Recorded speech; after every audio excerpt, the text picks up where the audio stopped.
Hello everybody. Last लेक्चरनी अंदर आपणे फोटोडायोडनी चर्चाओ करी। આપણે જાણીએ છીએ કે ફોટોડાયોડ એક પીએન જંકશન ડાયોડ જ છે, પરંતુ જંકશન નજીકનો જે વિસ્તાર છે એ વિસ્તારમાં એક બારી જેવી રચના કરવામાં આવે, એક પારદર્શક બારી હોય કે જેમાંથી પ્રકાશ અંદર આપાત થઈ શકે। અને આપણે જાણીએ છીએ કે જો આજે આ પીએન જંકશન ડાયોડ છે એટલે કે જે અર્ધવાહક છે એની બેન્ડગેપ ઉર્જા કરતાં જો વધારે ઉર્જા ધરાવતો જો કોઈ ફોટોન અથવા તો આપણે કહીએ તો પ્રકાશ આપાત થાય તો ત્યારે એ જંકશન નજીકના વિસ્તારમાં જે બંધ છે એ અર્ધવાહકની અંદર તૂટે અને સાથે સાથે ઇલેક્ટ્રોન અને હોલના જોડકા રચાતા હોય છે। તો આ બધી ચર્ચાઓ આપણે ફોટોડાયોડની જ્યારે કરી ત્યારે કરી। એક બીજી પણ અગત્યની વાત ફોટોડાયોડની જે આપણે કરીએ છીએ કે ફોટોડાયોડમાં આ જે પીએન જંકશન ડાયોડ છે એને હંમેશા એ રિવર્સ બાયસમાં રાખવામાં આવે। તો એના પર જ આધારિત એક એક્ઝામ્પલની ચર્ચા કરીએ કે શા માટે એ રિવર્સ બાયસમાં રાખવામાં આવે છે। તો અહીં જે ઉદાહરણ છે એ 14.6 રિવર્સ બાયસના પ્રવાહ આપણે માઇક્રો એમ્પિયર ક્રમની સરખામણીમાં ફોરવર્ડ બાયસમાં પ્રવાહ મિલી એમ્પિયર વધુ હોવાનું જાણીતું છે। તો પછી શા માટે ફોટોડાયોડનો ઉપયોગ એ રિવર્સ બાયસમાં કરવામાં આવે છે? આપણે જાણીએ છીએ કે ફોરવર્ડ બાયસ સ્થિતિની અંદર જે પ્રવાહ છે એનું મૂલ્ય વધુ હોય અને રિવર્સ બાયસની અંદર જે માઇનોરિટી ચાર્જ કેરિયર હોય એના લીધે જ પ્રવાહ હોય છે અને એના લીધે એ પ્રવાહ ઘણો ઓછો હોય, માઇક્રો એમ્પિયર ક્રમનો હોય છે। તો ફોટોડાયોડમાં શા માટે અહીં રિવર્સ બાયસ જે છે તે જોડવામાં આવે, રિવર્સ બાયસમાં જ રાખવામાં આવે છે? તો આપણે એનો ઉકેલ જોઈએ। ધારો કે આપણે એન પ્રકારના અર્ધવાહકની જો વાતો કરીએ તો એન પ્રકારનો ધારો કે આપણી પાસે અર્ધવાહક છે, તો એ એન પ્રકારના અર્ધવાહકની અંદર એ મેજોરિટી ચાર્જ કેરિયર એવા ઇલેક્ટ્રોન્સ હશે અને માઇનોરિટી ચાર્જ કેરિયર એવા હોલ્સ હશે।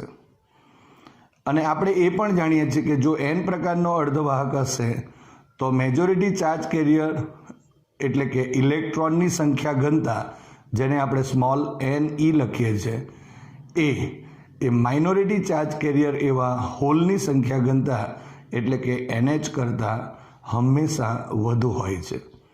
આ આપણે જાણીએ છીએ।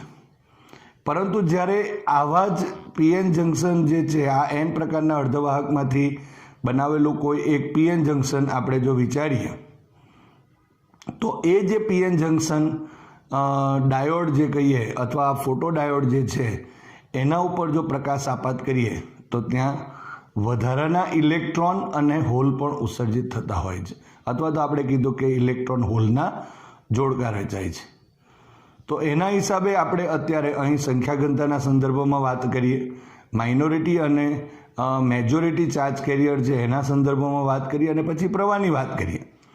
તો અહીં જો આપણે કહેવું હોય તો એમ કહી શકાય કે એન પ્રકારના ધારો કે લઈએ તો એન પ્રકારના જો અર્ધવાહક હોય તો વાહકમાં મેજોરિટી ચાર્જ કેરિયર એવા ઇલેક્ટ્રોન્સ હશે, એવા ઇલેક્ટ્રોનની સંખ્યા ઘનતા, એને જો ધારો કે કહીએ તો એની, એ માઇનોરિટી ચાર્જ કેરિયર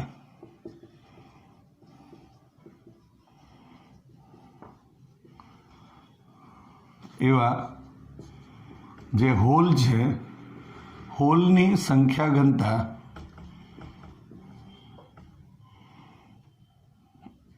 NH લખીએ છીએ કરતાં ઘણી વધુ હોય છે। એટલે અહીં જો લખવું હોય તો આપણે આવી રીતે લખી શકાય NE ઇઝ ગ્રેટર NH. હવે જો આપણે લખીએ, હવે જે પ્રકાશ છે એ પ્રકાશ આપાત કરતા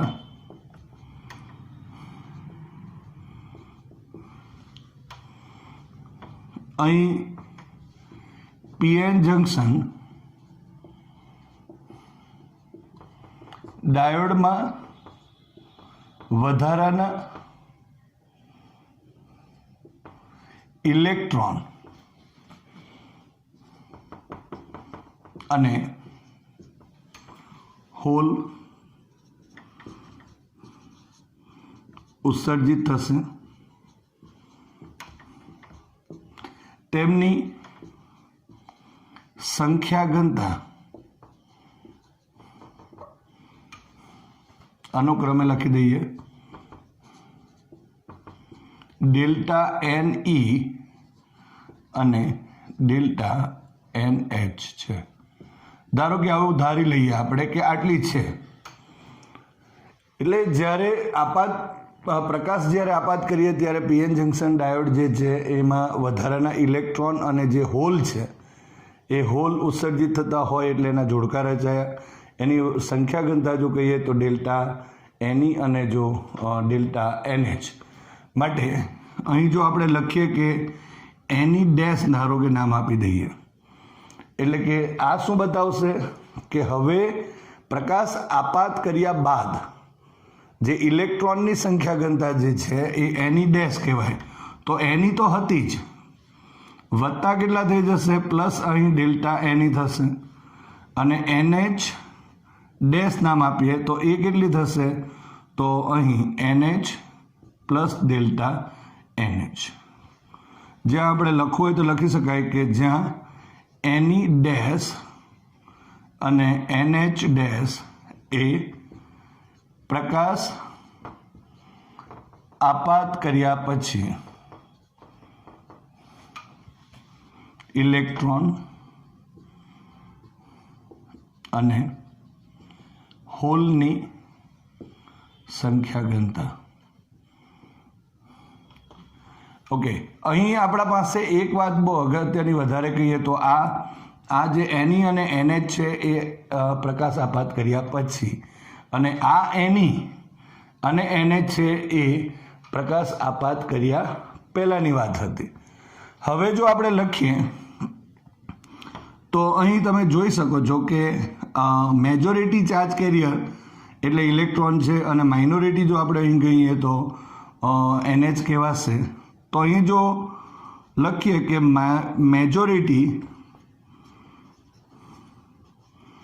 મેજોરિટી ચાર્જ કેરિયર માં થતો આંશિક ફેરફાર જો લખીએ તો delta NE divided by NE થયું. અને અહીં જો આપણે કહીએ તો માઇનોરિટી જે છે ચાર્જ કેરિયર માં થતો આંશિક ફેરફાર, તો અહીં delta is equal to delta NH divided by NH થશે. તો અહીં ચાર્જ કેરિયરમાં જે આંશિક ફેરફાર થયો એ જો આપણે કહીએ તો અહીં ડેલ્ટા NE બાય NE થશે અને અહીં ડેલ્ટા NH બાય NH થયું. પરંતુ આપણે જાણીએ છીએ કે જેટલા ઇલેક્ટ્રોન અને હોલના જો જોડકા રચાયા હશે તો એનો મતલબ કે પ્રકાશ આપાત કર્યા પછી જે સંખ્યા વધારાના ઇલેક્ટ્રોન અને વધારાના જે હોલ ઉત્સર્જિત કરે છે તો એની સંખ્યા ઘનતા તો કેવી થવાની? સરખી થશે. એટલે એનો મતલબ એમ થયો કે પરંતુ આપણે લખીએ તો આમ લખી શકાય પરંતુ delta NE is equal to delta NH છે. પરંતુ અહીં NE ઇઝ ગ્રેટર NH છે. એટલે એનો અર્થ શું થયો કે અહીં આ ડેલ્ટા NE અને ડેલ્ટા NH તો સેમ છે, પરંતુ આ એની વધુ છે આ NH કરતાં, અને તેથી આ જે મેજોરિટીમાં ચાર્જ કેરિયરમાં થતો આંશિક ફેરફાર છે આ મોટું છે, માટે આ નાનું થઈ ગયું. અને આની સરખામણીમાં જો વાતો કરીએ તો આ મોટું હશે અને આ કેવું હશે? નાનું હશે. એટલે જો અહીં લખવું હોય તો લખી શકાય કે delta NE by NE is less than અહીં ડેલ્ટા NH બાય NH થશે. એટલે એનો અર્થ એવો થયો કે જે મેજોરિટી ચાર્જ કેરિયર છે એમાં થતો જે આંશિક ફેરફાર છે તે એ માઇનોરિટી ચાર્જ કેરિયરમાં થતો જે આંશિક ફેરફાર છે એના કરતાં અહીં ઘણો ઓછો હોય. અને એનો અર્થ એવો થયો કે અહીં જ્યારે પ્રકાશ આપાત કરીએ ત્યારે જે ફોટોડાયોડ છે એ ફોટોડાયોડમાં આપણે રિવર્સ બાયસની જો સ્થિતિ હોય તો આપણે એ પણ જાણીએ છીએ કે રિવર્સ બાયસની સ્થિતિમાં માઇનોરિટી ચાર્જ કેરિયર છે એનું પ્રભુત્વ વધુ હોય. એટલે એમ કહી શકાય કે એ માઇનોરિટી ચાર્જ કેરિયર છે એના લીધે જે પ્રવાહ મળે છે એ રિવર્સ બાયસમાં જે માઇનોરિટી ચાર્જ કેરિયર જે છે એના લીધે જે પ્રવાહ મળે છે એ પ્રવાહનો આંશિક ફેરફાર. કારણ કે અહીં જો આપણે કહીએ તો જે માઇનોરિટી ચાર્જ કેરિયરમાં થતો આંશિક ફેરફાર એ મેજોરિટી ચાર્જ કેરિયરમાં થતા આંશિક ફેરફાર કરતાં વધુ છે.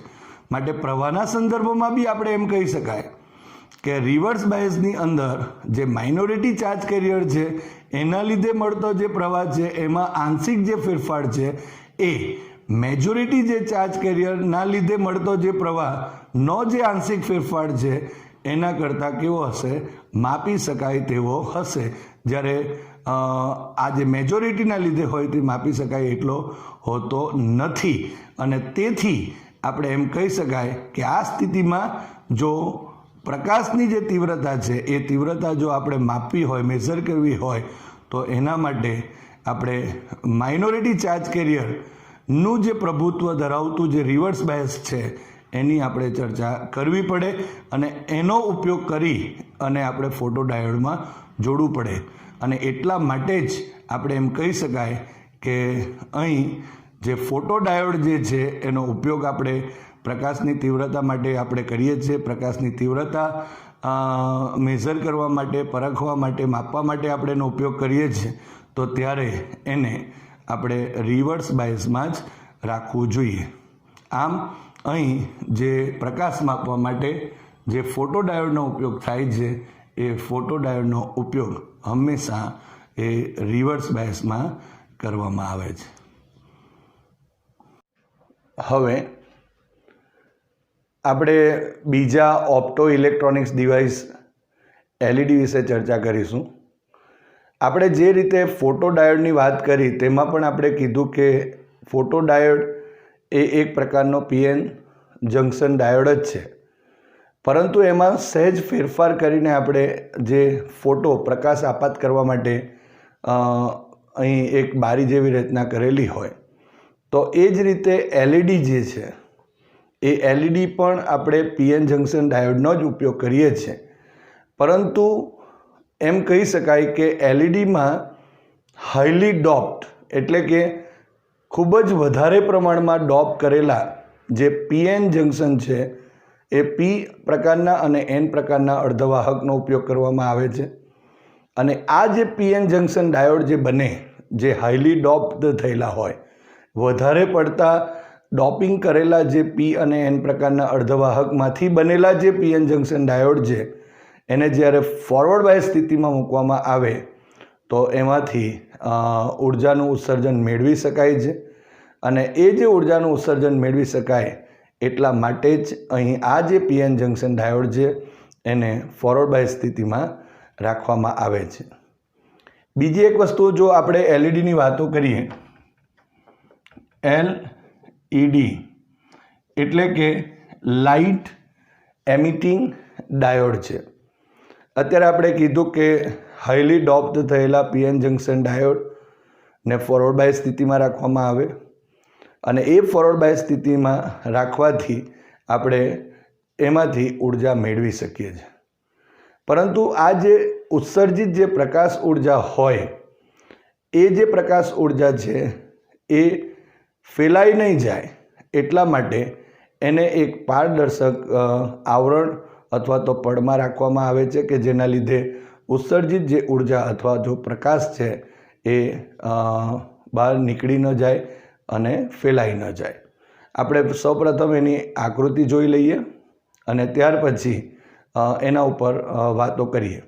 આપણે જાણીએ છીએ કે ફોરવર્ડ બાયસ સ્થિતિ એટલે જ્યારે પી પ્રકારના અર્ધવાહક સાથે બેટરીનો ધન ધ્રુવ અને એન પ્રકારના અર્ધવાહક સાથે જ્યારે બેટરીનો ઋણ ધ્રુવ જોડવામાં આવે તો ત્યારે તે જે જોડાણ છે એ પીએન જંકશન ડાયોડનું ફોરવર્ડ બાયસ જોડાણ કહેવાય. ત્યાર પછી એનું જે કાર્ય કેવી રીતે વર્ક કરે છે એની પણ આપણે ચર્ચા કરીએ. હવે ધારો કે આ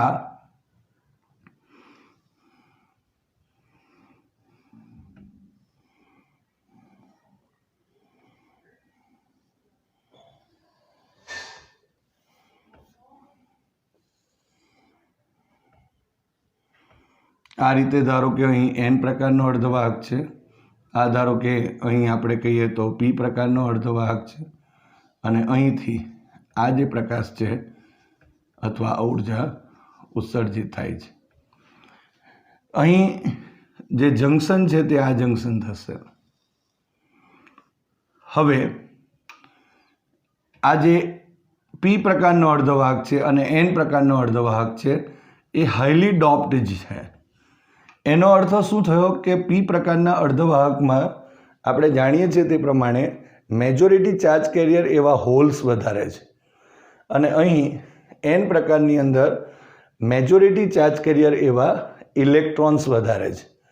અને આ જંકશન નજીકનો જે વિસ્તાર જેને આપણે ડેપ્લેશન સ્તર પણ કહી શકાય. સૌપ્રથમ એને ફોરવર્ડ બાયસ સ્થિતિમાં જોડી દઈએ. અહીં ધારો કે એક અવરોધ મૂકી દઈએ વચ્ચે કે જેના લીધે આપણે પ્રવાહની ચર્ચા કરી શકાય. અહીં અને એન જે પ્રકારના અર્ધવાહકમાંથી બેટરી સાથેનો જોડાણ બતાવીએ તો અહીં ઋણ અને અહીં ધન થશે. આ અવરોધ માટે આર લખીએ, બેટરી માટે બી લખીએ, અહીં માઇનસ, અહીં પ્લસ. બેટરીનો ઋણ ધ્રુવ એન સાથે, બેટરીનો ધન એ પી સાથે. તો આ પ્રકારે આપણે અહીં જે એલઈડી છે એની રચના અહીં બતાવી શકીએ. હવે શું થશે? કારણ કે હવે જે પીએન જંકશન ડાયોડ જ છે અને એના લીધે શું થશે કે અહીં જ્યારે આપણે એને ફોરવર્ડ બાયસ સ્થિતિમાં રાખીશું એટલે ફોરવર્ડ બાયસ સ્થિતિના લીધે એનની અંદરના જે ઇલેક્ટ્રોન છે એ ઇલેક્ટ્રોનનું આ એનથી પી તરફનું ડિફ્યુઝન થશે અને અહીં પીમાં હોલ્સ વધારે મેજોરિટી છે એનું ડિફ્યુઝન છે એ પીથી એન તરફમાં થશે. પરંતુ આપણે એ પણ જાણીએ છીએ કે ધારો કે અહીં એનમાંથી જે પીમાં ગયેલા જે ઇલેક્ટ્રોન્સ છે એ પીમાં માઇનોરિટી ચાર્જ કેરિયર તરીકે વર્તે છે અને અહીં પીમાંથી અહીં એનમાં આવેલા જે હોલ છે એ એન પ્રકારના અર્ધવાહકમાં માઇનોરિટી ચાર્જ કેરિયર તરીકે વર્તે છે.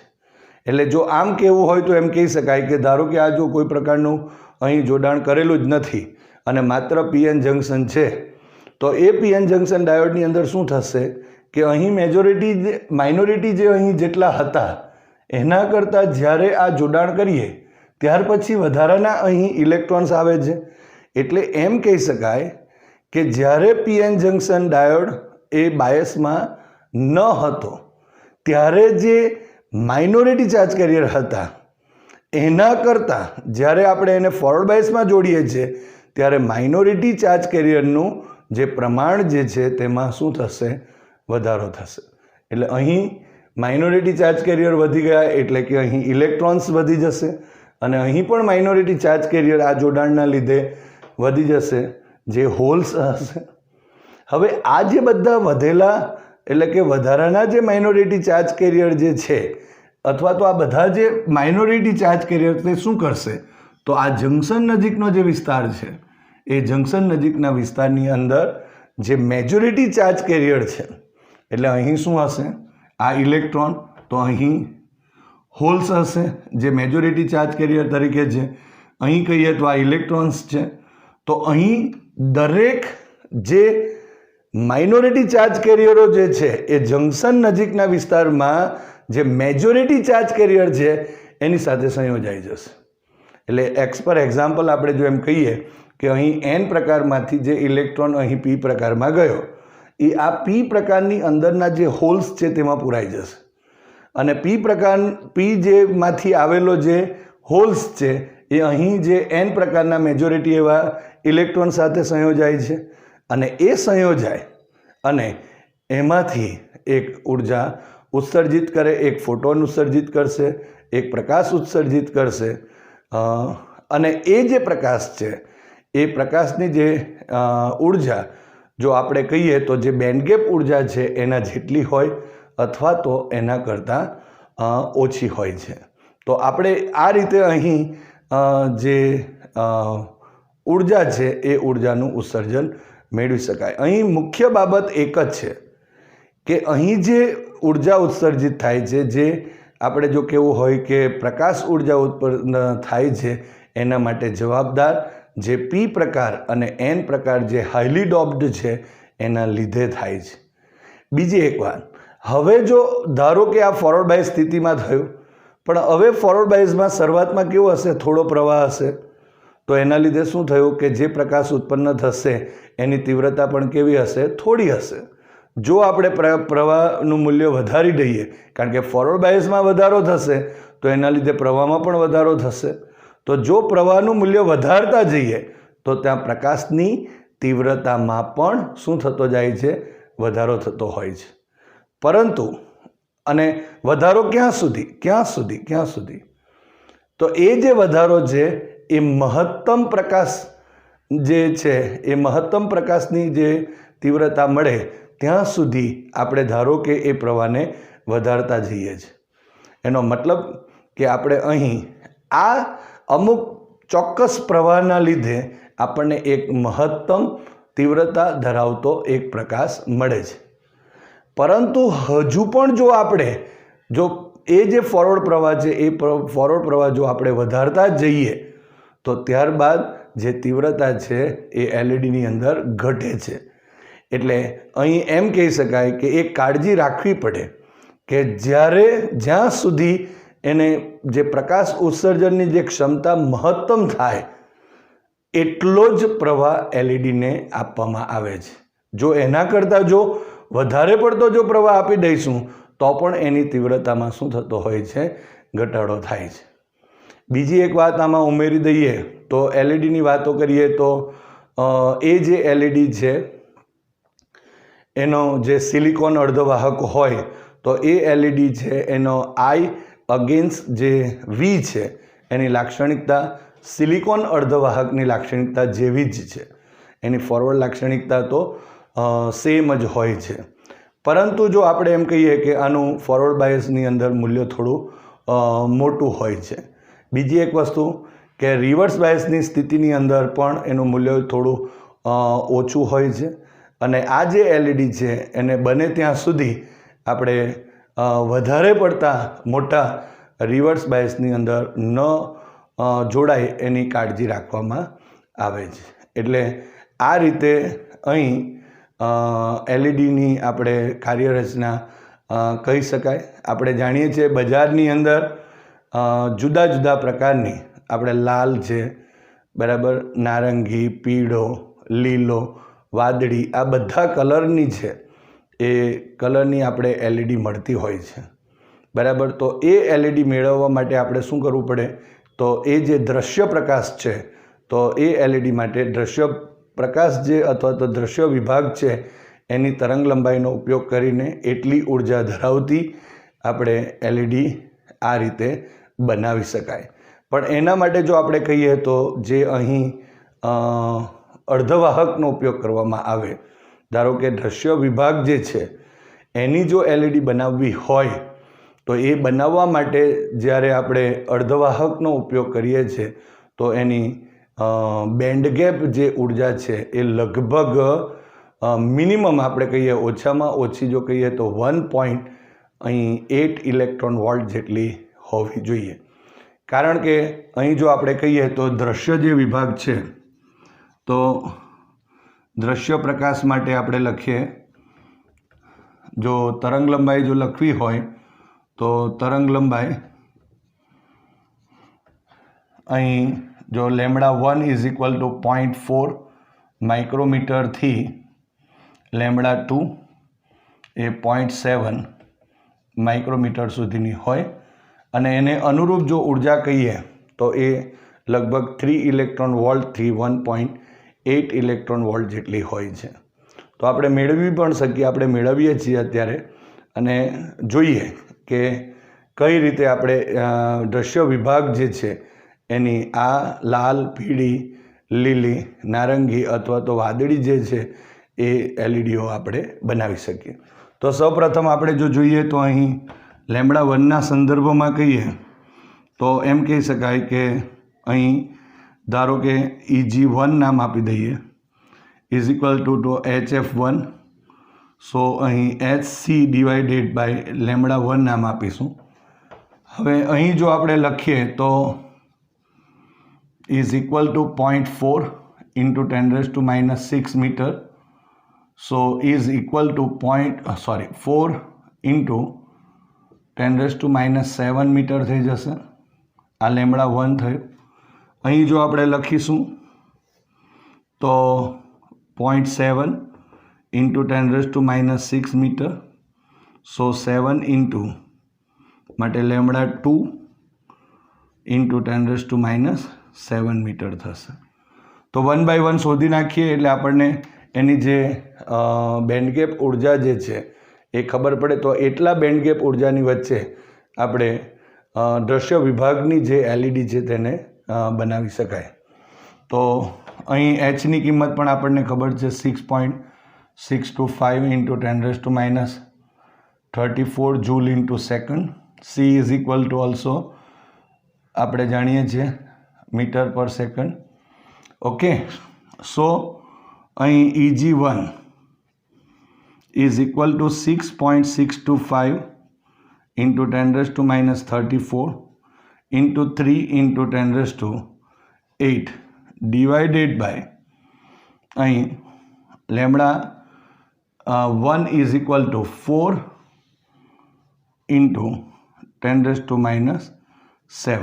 સો ઇઝ ઇક્વલ ટુ અહીં તમે જોઈ શકો છો 7 ઉપર લઈ જઈશ તો 15 થશે અને આ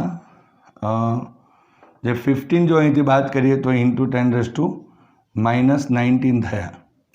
હવે કેલ્ક્યુલેશન કરીએ તો 6.625 ઇન્ટુ 3 અને ડિવાઇડેડ બાય 4 થશે. સો ઇઝ ઇક્વલ ટુ 4.96875 આટલા જૂલ થયા. પણ જો ઇલેક્ટ્રોન વોલ્ટમાં જો આપણે મેળવવું હોય તો આ રીતે આપણે ઇલેક્ટ્રોન વોલ્ટમાં મેળવી શકીએ. 4 ઉપર લખીએ માટે EG1 is equal two 4.96875 into 10⁻⁹ અને ડિવાઇડેડ બાય 1.6 ઇન્ટુ 10⁻⁹ આ શું થશે? ઇલેક્ટ્રોન વોલ્ટ થશે. So divided by 1.6. So is equal to અહીં 3.105 અને 5. સો EG1 ઇઝ ઇક્વલ ટુ આપણને આટલા ઇલેક્ટ્રોન વોલ્ટ મળે છે. અહીં તમે જોઈ શકો છો is approximately equal two 3 electron volt છે. એટલે આપણે જે વાત કરી તે પ્રમાણે આટલું ઇલેક્ટ્રોન વોલ્ટ આપણે મેળવી શકાય. બીજો પોઈન્ટ આપણે લખીએ EG2. જો EG2 લખીએ તો HF2 is equal to SC divided by λ2. So અહીં EG2 is equal to 6.625 into 10⁻34 into 3 into 10⁸8. λ2 is equal to અહીં 7 ઇન્ટુ 10⁻⁷.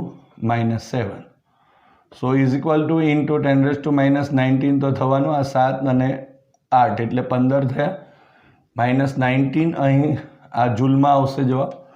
સો ફરી એકવાર 6.625 ઇન્ટુ 3 ડિવાઇડેડ બાય હવે 7 થશે.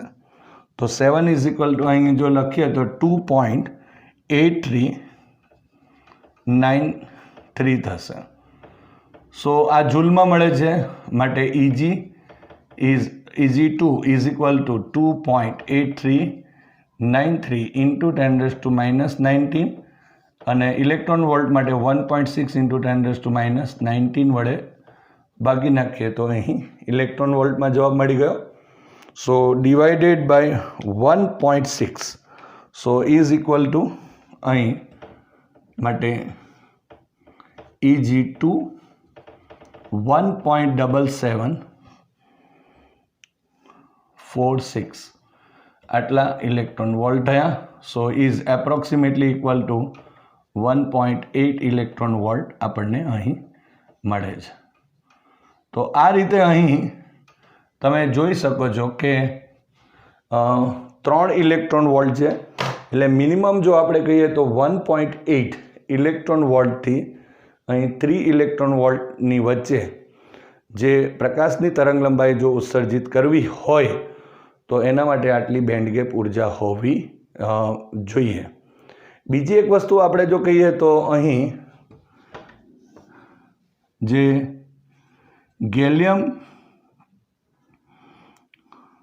ગેલિયમ આર્સેનાઇડ 1-X આર્સેનાઇડ ફોસ્ફાઇડનો ઉપયોગ થતો હોય છે. ગેલિયમ આર્સેનાઇડ અને ફોસ્ફાઇડનો ઉપયોગ કરી અને આપણે આ રીતે જે દ્રશ્ય વિભાગ છે એ દ્રશ્ય વિભાગની LED છે તેને બનાવી શકીએ છીએ. ધારો કે આપણે જો કહેવું હોય તો અહીં ગેલિયમ AS 0.6 સ્મોલ છે 0.6 અને P અહીં 0.4 એટલે આ 0.4 એટલે 1 માઇનસ અહીં 0.4 ઇઝ ઇક્વલ ટુ 0.6 એટલે ગેલિયમ આર્સેનાઇડ 0.6 P એટલે કે ફોસ્ફાઇડ જો 0.4 જેટલું આપણે લઈએ તો આનાથી આપણે અહીં લાલ રંગની જે LED છે એ LED બનાવી શકાય અને એની જે ઉર્જા બેન્ડ ગેપ એનર્જી છે એ 1.9 ઇલેક્ટ્રોન વોલ્ટ જેટલી હોય છે લગભગ. અને જો ગેલિયમ આર્સેનાઇડની વાતો કરીએ તો ગેલિયમ આર્સેનાઇડમાંથી જો આપણે કહીએ તો જેની એનર્જી બેન્ડ ગેપ ઉર્જા એ લગભગ 1.4 ઇલેક્ટ્રોન વોલ્ટ જેટલી હોય તો જે ઇન્ફ્રારેડ LED જે કહેવાય એ આપણે અહીં મેળવી શકાય છે. તો આ રીતે આપણે LED માટેની જે છે ચર્ચા કરી શકાય. આપણે LEDના ઉપયોગની જો વાતો કરીએ તો જનરલી LEDનો જે ઉપયોગ છે તે રિમોટ કંટ્રોલ માટે થતો હોય. બીજું બગલર એલાર્મ જે આપણે સિક્યુરિટી એલાર્મ હોય ઘરમાં હોય ઓફિસ હોય એવા સિક્યુરિટી પર્પઝ ઉપર એનો ઉપયોગ થતો હોય છે. બીજી એક વસ્તુ કે આપણે જે પ્રકાશનું જે કોમ્યુનિકેશન હોય સંચાર જેને કહેવાય તો એના માટે પણ આપણે LEDનો ઉપયોગ કરવામાં આવે.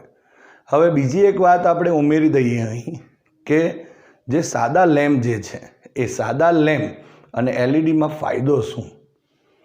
તો આપણે જાણીએ છીએ કે LED જે છે એ LED એ ઓછા કાર્યરત જે વોલ્ટેજ હોય તે ઓછો હોય, એનો પાવર પણ ઓછો વપરાતો હોય છે. બીજી એક વસ્તુ આ જે LED છે એ ઝડપી છે, એને ગરમ થવા માટે સમય લાગતો નથી. બીજી એક વાત જો આપણે કરીએ તો ઉત્સર્જિત જે પ્રકાશ છે એની જો બેન્ડવિડ્થ જો કહીએ તો 100 એંગસ્ટ્રોમથી માંડીને 500 એંગસ્ટ્રોમ સુધીની હોય. એનો અર્થ શું થયો કે જે પ્રકાશ મળે છે એ પ્રકાશ એ મોનોક્રોમેટિક હોય. આપણે જેને મોનોક્રોમેટિકનો મતલબ શું થાય? એકરંગી પ્રકાશ. અને એ જે એકરંગી પ્રકાશ આપણે આ જે LED છે એના દ્વારા મેળવી શકતા હોય છે. અને સાથે સાથે જો આપણે કહીએ તો એલઈડી છે તો એનું આયુષ્ય પણ ઘણું મોટું હોય છે, અને સાથે સાથે જે સાદા લેમ્પ છે એના સરખામણીમાં જો આપણે કહીએ તો એ મજબૂત પણ હોય છે. અને બીજી એક વસ્તુ કે આ જે એલઈડી છે એ ઝડપથી આપણે કહીએ તો જે ઝડપથી એ ઓન ઓફ થઈ શકે છે, અને એટલા માટે એનો ઉપયોગ જે કહીએ તો રિમોટ કંટ્રોલની અંદર ને એની અંદર કરવામાં આવે છે. એટલે કે ઝડપી છે, ઝડપથી એ ચાલુ બંધ થઈ શકે છે, અને એટલા માટે એને ઓન ઓફ તરીકે એટલે કે રિમોટમાં એનો ઉપયોગ થાય છે.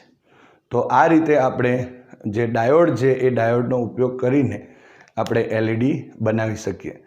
તો ફરી એકવાર એલઈડીના અમુક મુખ્ય જે પોઈન્ટો છે તેની ચર્ચા કરીએ. તો પહેલો પોઈન્ટ, એક હાઈલી ડોપ જે પીએન જંકશન ડાયોડ છે એનો ઉપયોગ કરી એને ફોરવર્ડ બાય સ્થિતિમાં રાખીને આપણે ઉર્જાનું ઉત્સર્જન મેળવી શકાય. બીજો પોઈન્ટ, એને એક પારદર્શક આવરણમાં રાખવામાં આવે, પડમાં રાખવામાં આવે કે જેથી જે ઉત્સર્જિત જે પ્રકાશ છે એ પ્રકાશ ફેલાઈ ન જાય.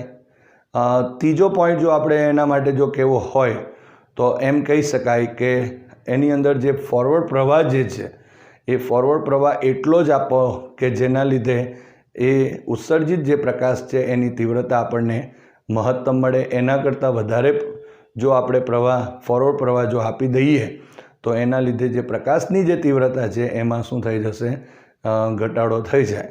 અને જો દ્રશ્ય વિભાગ માટે જો આપણે એલઈડી બનાવવી હોય તો એમાં મિનિમમ આપણે અહીં ઉર્જા જે છે એ લગભગ 1.8 ઇલેક્ટ્રોન વોલ્ટ જેટલી જોઈએ, બરાબર.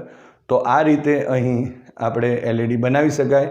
આપણે જોયું કે ગેલિયમ આર્સેનાઇડ ફોસ્ફાઇડનો ઉપયોગ કરી અને જુદા જુદા રંગ માટેની આપણે એલઈડી બનાવી શકીએ, જેમાં આપણે ગેલિયમ આર્સેનાઇડ 0.6 P.4ની મદદ વડે આપણે લાલ રંગની જે એલઈડી બનાવી શકાય, અને ગેલિયમ આર્સેનાઇડની મદદથી આપણે અહીં ઇન્ફ્રારેડ એલઈડી પણ બનાવી શકાય, જેમાં લાલ રંગની એલઈડી છે એના માટેની બેન્ડગેપ ઉર્જા જે છે તે 1.9 ઇલેક્ટ્રોન વોલ્ટ જેટલી હોય છે, અને લગભગ અહીં ઇન્ફ્રારેડ માટે આપણે 1.4 ઇલેક્ટ્રોન વોલ્ટ જેટલી હોય છે.